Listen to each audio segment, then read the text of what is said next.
I'd like to talk to you a little bit about my own story before we get started and let you understand why it is that I'm so passionate and so committed to this story that we're going to unfold for you today.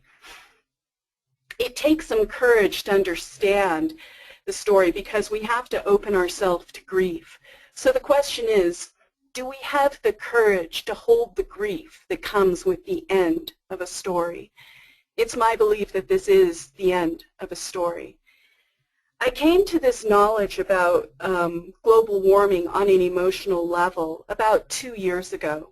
I was coming back from England and I was flying to Denver, and it was a direct flight, and our flight for some reason was directed on a more northerly pass than it had been planned, and as it turned out, we flew directly over Greenland.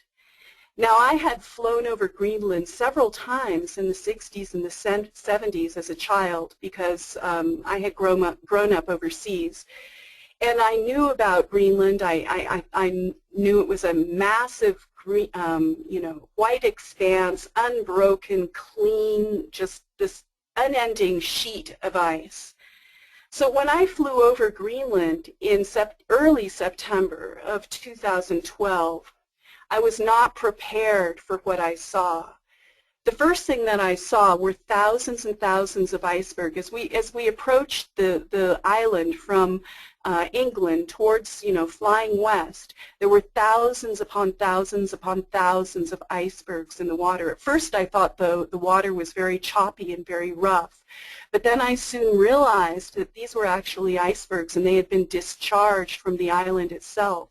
I didn't see the island yet. Then we got closer and I saw the island, and it was a towering mass of gray stone mountains rising up sharply.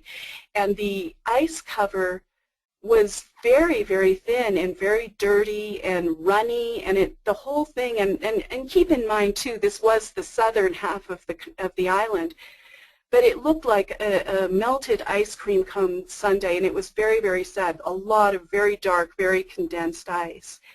And I had a visceral awakening at that moment because the comparison of going over Greenland 30 and 40 years earlier and now was stark, was shocking.